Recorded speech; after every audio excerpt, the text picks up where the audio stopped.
Welcome, Paul, to Metalarium Pages. It's a great pleasure to talk with you about November's Doom, this upcoming album, Major Arcana, and more things related to the metal world in general. So, we started by asking, so how are you? How are you doing today? And obviously, how are you? How is the band during the last couple of years?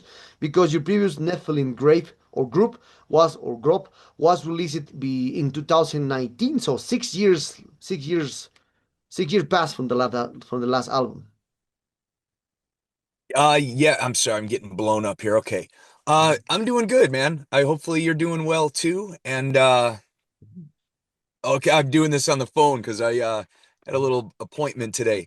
So yeah, man, I'm doing really good. We've been good as a band. We took a little bit of break as the rest of the world did. Nephilim Grove had just come out.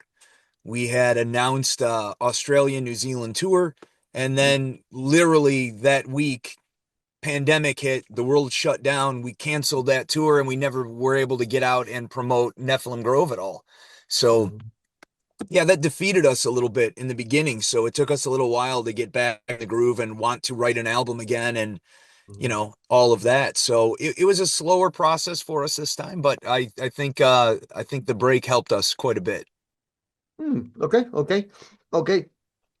So let's talk about the composition process for this major arcana. So how it was the process of the compositions, and when did you decide writing songs for this new major arcana? It was during the sessions from the previous album, or perhaps during this free time, as you said, the pandemic. We have a lot of people has more free time to record and compose music. So, or perhaps do you rescue any composition for or any songs for this new album for the previous albums? I think the guys started writing um, pieces and things like that to um, about 3 years into the pandemic, I think, is when the guys really started to get ideas and start putting things down. And then about year four is when I think the structure and the foundation for the songs were all laid down and written. So that's when we got them. We started arranging things, putting vocals to the demos and things like that. This album gave us a bit more time to prepare. So we took a lot more time and care into this music. Okay, okay, okay. Well, now this new album is like you have in this situation. So let's talk about the things that serves to promotion of this new album because you said it that Nephilim Grove that didn't have the opportunity to promote with live shows, promote it because it was the pandemic, and now we have this major Arcana will release soon. So in this situation, how will be the promotion or the live presentations going on with November soon? Will you promote both albums or will you just promote a major arcana? Well, we have the 20th anniversary of the Pale Haunt departure this year too, which we're pushing. So yeah, we've got a lot. We're not gonna abandon Nephilim Grove, but we're definitely gonna play more of that live to still keep that album in hopes that we can still promote that and earn the sales for it. So yeah, we're gonna go out, we're gonna do what we can as often as we can, and because we want people to hear this stuff. We want this music out there and we want to play live. Hmm. Okay, okay, okay. So now, well, this new major arcana is your 12 records, or your 12 records on your career. So you have more than 10 albums, and the band exists since 1980, 1989, since your previous when your previous name Laceration. So Yes. you are on the metal music industry like more than 40 years now. Yeah, will be just 40 years like more than 30 years now. So that's an amazing accomplishment. And you continue to releasing albums continually each 4 or 5 years, 4 years, etc. So now, how do you maintain your sound and try to evolve at the same time? Because it's very difficult to try to maintain at the same time to go to a different ways to obviously to evolve the music because November Zoo has the personal sounds is the beginning to now. You have a lot of copies in the world. That's completely normal, or you influenced by your music. So how do you avoid to sounds repeatedly, but at the same time try to push your boundaries with your new album? I think it's a natural evolution. We all started this stuff as basically kids and now we're very much adults, almost seniors. So it's we've been doing this so long. I think I think you start to get more comfortable, more confident in yourself, and you just start trying new things and you see what works and what doesn't for the music. And I think we're finally to a point in this band where this is kind of where I think we wanted to get to from day one. Eventually we'd get to this spot, and we did it gradually, because the bands that jump right into a huge style change from record to record, you could lose half your fan base instantly. So we've always tried to maintain, no matter what we were going to do, no matter what we were going to add to our music, or what we were planning on doing, the one rule was it had to still sound like November's Doom. So yeah, Okay. it's one of those things we made a conscious effort to do. Oh, okay, okay, okay. So, and when this topic, so as this one is your 12th record, well, 12 records on your career, so that's completely normal that you, well, so perhaps did you, so in this kind of situation, do you still have the same sensation when you release your first album? So, I mean, about the same expectation, the same, because there will be a new album, etc., all the things related. Do you feel the same sensation when you release your first album, right? For example? No. No, not anymore. I gotta tell you, man, Mm-hmm. when you're first starting out and you get the very first CD you've ever put out, it's like that special moment. It's like, oh my God, this is mine. This is my CD. I made this. We did this, and it's a really, really, really proud moment. And then when you're in it for as long, you're excited about the second one and the third one. And then by the time the fourth one and the fifth one, you're like, okay, I've seen this, I've done this. So yeah, it becomes more of um a business venture at that point than it does, like, am I excited to see the product every time? Absolutely, I am. I love to see it, but does it hold that same like feeling like you do in the very beginning? Of course not. It's like any relationship, in the beginning, it's, everything is always, you're blinded by, the joy, and then that kind of like opens up over time. It's the same thing with the CDs and the music. It's like, oh yeah, we love it. We love getting them. We love seeing them, but that old, like, yes feeling is not there anymore. We're just happier with the sound of the music and what we've recorded more than the physical product in our hand. Okay. Oh, yeah, that is okay. Okay, I understand. I understand. Now, well, you started the band, as I said, at the ends of the 80s. Now, you were there when the doom metal exploded, especially for the first bands, for the Pentagram, Candlemass, the first doom metal bands, but more like heavy stuff. Now, you were with the biggest bands like Paris Lost, Cartonia, into the doom metal stuff from the 90s, because your sound belongs to 90s sounds. So now, how do you see now this for the doom metal and the evolution around this all these more than 30 years of existence? Because there is a new bands, there is more bands are releasing albums, but with your influence, with the Pirate Lost influence, etc., etc. So how do you see this whole career of the doom metal has since you was there since the beginning? Absolutely, we were. And I'm not going to sit here and pat myself on the back and say that we invented anything. But God damn it, we were there in the beginning and we helped form. We Mhm, definitely were a part of forming this genre of doom death. mhm, And and coming from that time, all those bands you already mentioned, we all drew from the same influences. We all mhm, had very similar taste in music growing up. We drew from the same influences, things like that. Our issue was we weren't part of the big European three. We were in Chicago, Illinois, in America, and no one was really looking at this area for that kind of music at the time. So we put our focus elsewhere. We put our focus into Europe instead of America. We were the first band around here to sign to we signed to Avant-Garde even before Catatonia did back then. I think one of the things with every one of those bands you mentioned, and evolution and everything, every one of those bands you mentioned changed their style mhm, midway through their career mhm, completely.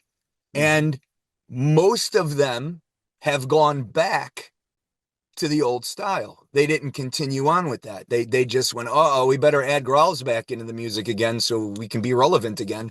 It's like, yeah, we never changed, man. We're November's Doom. We went a little further, a little further. We never made an abrupt left turn. And I think that focus has allowed us to put out a better record every time because we're not trying to chase our old sound or our past. We're looking straight ahead always Hmm. Okay, okay. with Well, respect to our own band. We want to honor and respect what we started. So we're never going to just abandon what we've done. Okay, okay, okay. And one thing that you said is that this that is 20 years of anniversary, 20 years for the Pale Hunt of Departure, that you will prepare some more things. And also this year also is the 30 years for your first album, Admits It is Halloween Mirth, because this album was released in 1995, your first album. So it means that this 30 years and 20 years for Holy 30 years cow. for the first album and 20 years for the this for your like your sixth album. So what kind of plans do you have, for example, for these 20 years and obviously the first album for November's Doom? Wow, I didn't even know about the anniversary of the first album. I didn't know that. So thank you. I guess we should probably think about that a little bit. Yeah, we'll get it out on vinyl, I'm sure. We'll do something special for it. But yeah, we're gonna go out like we're playing New York in October. We're doing two shows back to back in Brooklyn. And one night is the Pale Haunt Departure set, and we're gonna do most of the songs from that album, and then the next night is the record release, so we'll do most of the songs from the new record. But so yeah, we plan on doing special shows and promotions for the Pale Hunt. Okay, okay, okay. So now with this topic, you have 12 years, 12 albums in your career, as I said it. So, and for you, what are the biggest milestones in November's Dude has for example, three biggest milestones for you in your career? Which albums for you are the biggest ones than the other ones? Obviously, it's very difficult for you because all these 12 records are your sons. That's impossible to select which album is the best. But some albums put you on the lights before the others, and you think so. You know about this one. So for you, what are the three biggest milestones that November's Dude has in their career? Okay, I would say the first biggest milestone is getting signed and getting our first album out, published and public. That to me, something that we didn't have to press ourselves or do a demo, and our first actual album being released is the first milestone. The second big milestone was around the time of the Pale Haunt Departure and the Novella Reservoir. The Pale Haunt Departure opened up a lot of doors for us. That album was received extremely well. I believe to date it's still our best-selling record, and it's a staple in our catalog. And because of that, it brought a lot of eyes more on us in Europe. There's a chain of stores out there. It was called the Metal Zone. And when Novella came out, Pale Haunt did extremely well, well enough where they wanted to bring us to Europe and things like that. The Novella Reservoir came out, Mhm. and it was that store, that chain of stores in Europe. It was their best-selling record of the year. So we were being pulled in to do festivals and all kinds of stuff. So Pale Haunt Novella era is a huge milestone for the band. Um, The third one, there's a lot along the way, man. So many things have helped us in our career, but I think the last milestone would be this new record because it finally showcases like everything and what we've got. So I think we finally reached or pretty damn close. You never know with us, we might get crazy on the next one, but yeah, I think we've reached that level of this is the best we have to offer at this moment, and definitely we want you to hear it. Okay, okay, okay. And well, and in this kind of situation, when you try to put a name of the on an album because you are in charge for the lyrics and more things related, so how do you select the perfect name to put on a record, for example, for more than 40 minutes, for the 50 minutes, or an hour? So what kind of influence do you receive at the moment when you put a name of the album? And how do you relate the concept of the album, especially the name, with the cover art and the music? How do you involve all these kind of things? it varies. Sometimes the title of the album is the absolute last thing I come up with, like the Pale Haunt Departure. That album was originally called Ascension, Hmm. and we went against that name at the last minute. I said, man, I want something kind of weird, and I was looking through, I'm like, the Pale Haunt Departure. I'm like, there it is. That's the name of the album. So that was the last thing. But something like Bled White, I knew the title of Bled White, that album, before I even wrote lyric one. So it varies. It when I hear it or I see it or something and it hits, I know it's right. I know, yeah. So it's different for coming up with the name of the album in different ways. Okay, okay. So, and then this topic about more the promotion thing about this major arcana. So, what kind of promotion do you have? You said it a little things about the you will promote with Pile Home Department and more things, but and also perhaps you will present more videos. Perhaps you're already working on a new album. Who knows? Because 6 years passed since the last one. Who knows really? There, perhaps you're already working on a new now. So, perhaps what kind of plans do you have? Or perhaps you will return from a full tour here to Latin America. Who knows? What kind of plans do you have for November's Doom and for this new major arcana? Well, one thing we can't do is we can't tour full time. Our lives just won't allow that to happen. So we have to do short little runs, and we're trying to get to different areas as much as we possibly could. Like I said, we got Chicago in 2 weeks. We're doing New York in 4 weeks, and then we're going to go to the West Coast, and we're doing things like that to try to hit different areas. So that's one thing we're definitely doing. We do plan. I know we're really like being ambitious about this, but our hope is we're going to do a video for every song on the record. That's the plan. So we're going to keep putting out videos to keep pushing and promoting this record for as long as we can, coupled with all the live stuff we can possibly do. Um, yeah, we're going to post more on social media and things like that, and just try to be more involved with everybody. So even in this special edition, we have a tarot deck that was created for all of this. And if you get the tarot deck, there's a VIP card in there. And we'll make announcements on what it's used for, but it'll get you into shows to see a sound check early and hang out with the band. And so we're doing a lot to try to really connect with the fans. Okay, okay, okay.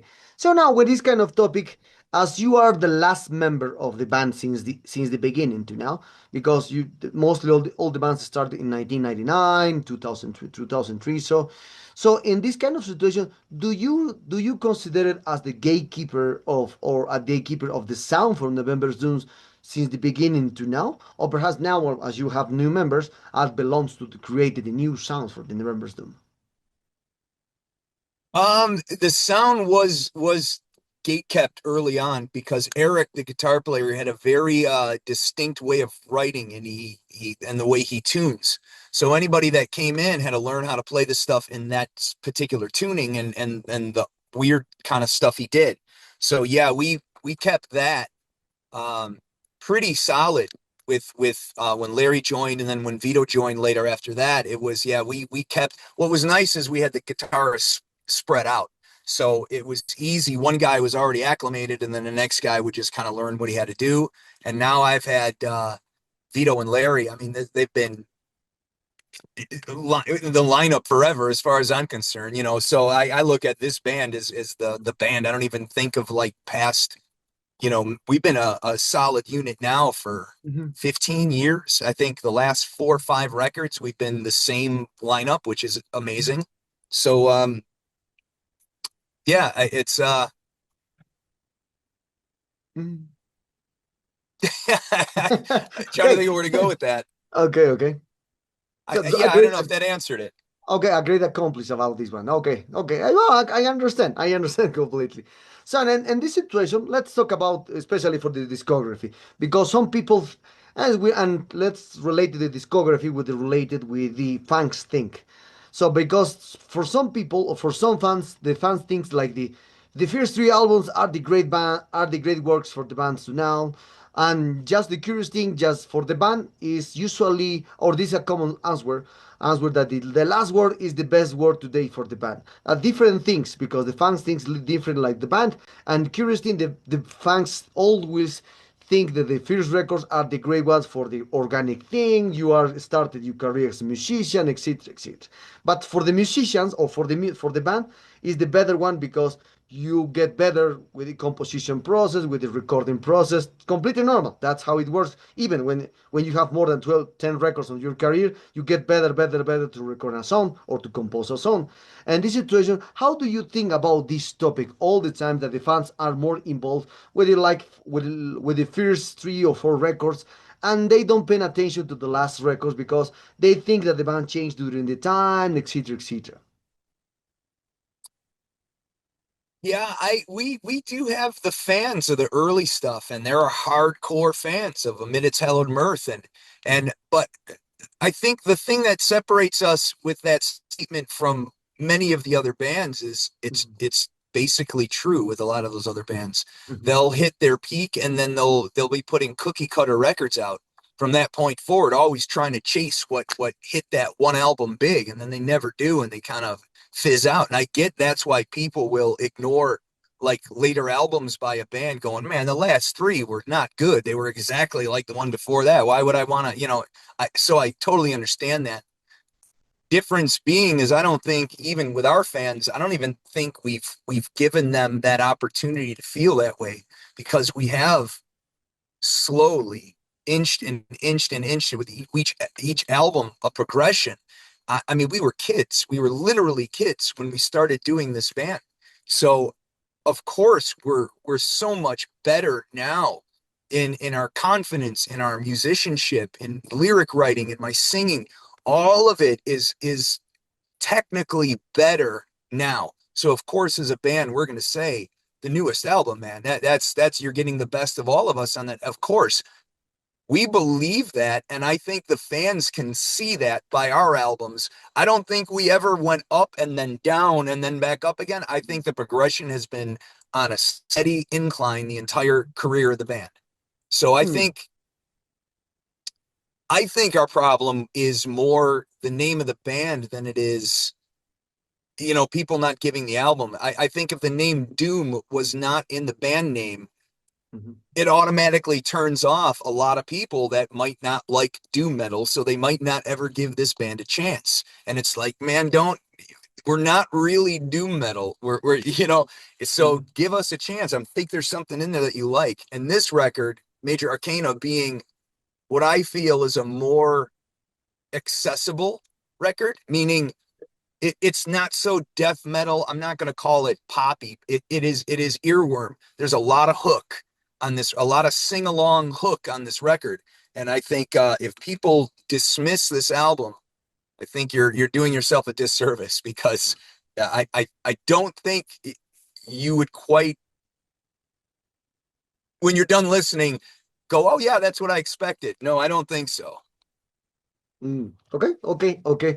So now we spoke about the band, the career, about these 12 albums, about the milestones, and now we're at the promotion also for this new one. And now let's talk about other the kind of things related, especially for the metal industry in this kind of situation. So as you can see, you started the band more than 30 years ago. Many things changed. Even this recently 10 years, the music industry in music industry changed a lot, especially for digital platforms, for not people still buying CDs or physical stuff. So how do you see this evolution of the music industry during the years?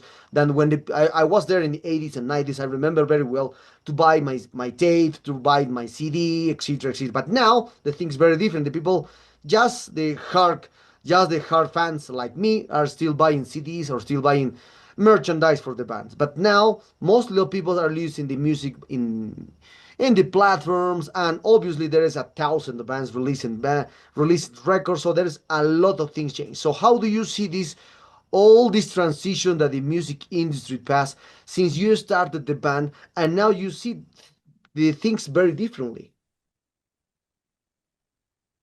Uh, yeah, that's a good question. I see things, coming up in the 90s, all promotion, all that stuff. It was all tape trading and you made your little flyers and you sent Mhm. stacks of people's and that's how word got around and that was wonderful.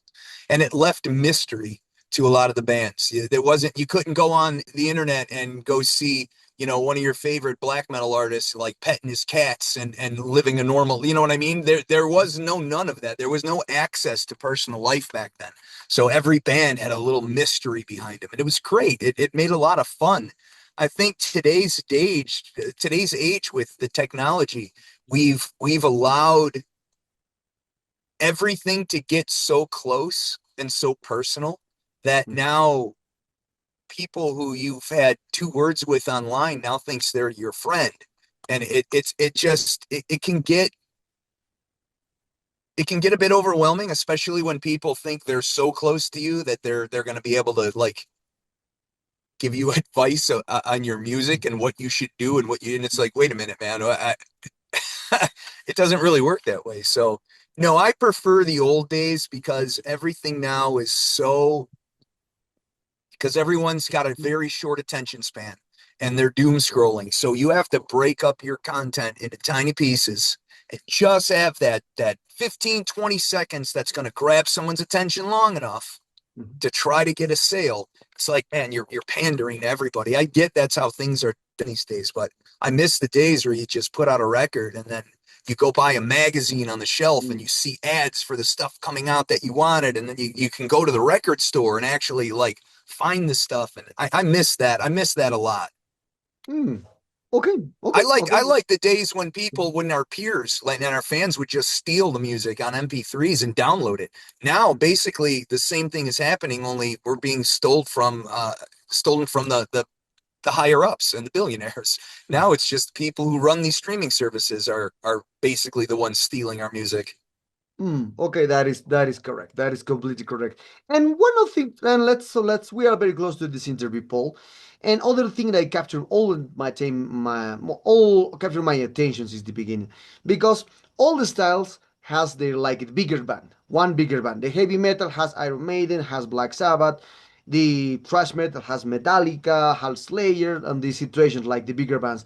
And the death metal has like, for example, more the Angel has Boltrawers or Entomb, a huge bands now in the world, or Cannibal Corpse in the world.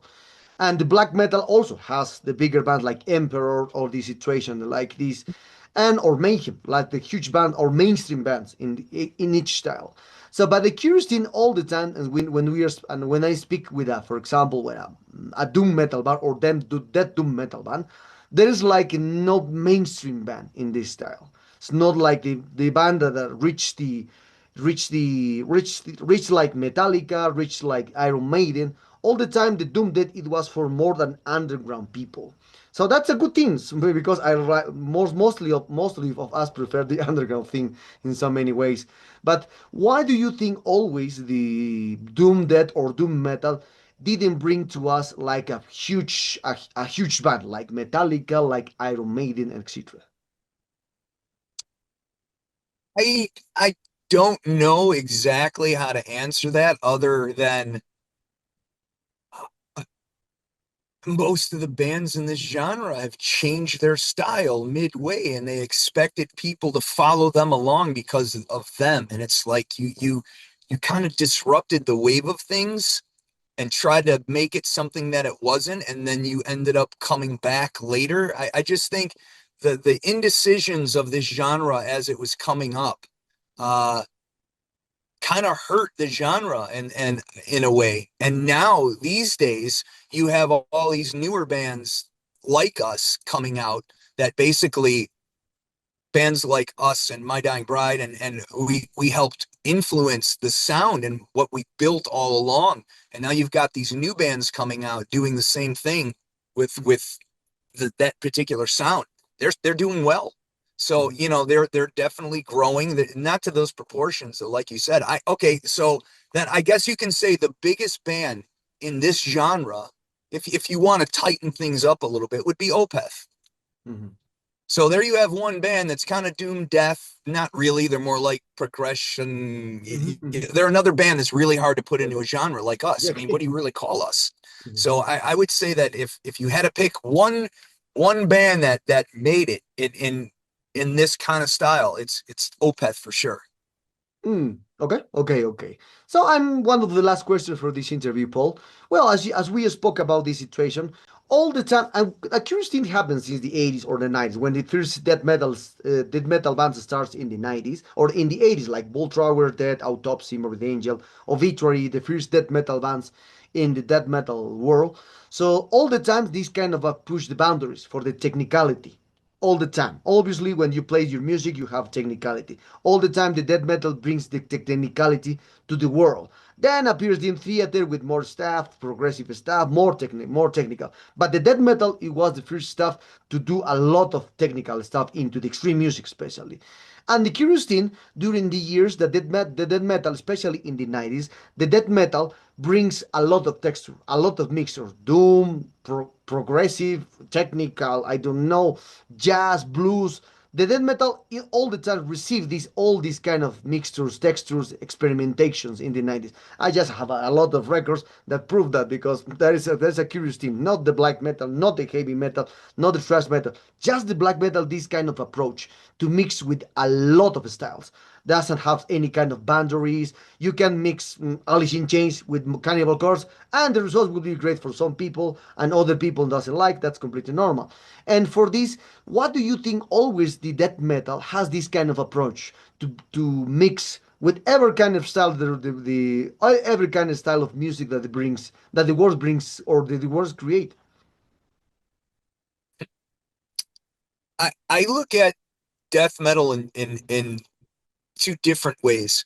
I look at death metal and like you're saying, like the grinding, the technical guys who want to get as fast as they can with the fastest beats and they want to shred and be tight. And Mm. uh I get why they're trying to out extreme each other. You know, everyone wants to be that extreme band. That's not my kind of death metal. It never has been. I don't like that at all. I am more like the old Entombed, Enslaved, where the death metal has a groove. It's got a little bit more of a bounce to it. Like bands doing it today brilliantly, like the bands used to do it, like Bolt Thrower. You got bands like Gate Creeper.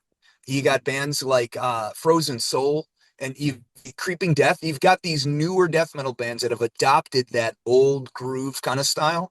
Mhm. And that to me, I love that. I love that nostalgic kind of feel, only they've got a little bit of a modern edge to it.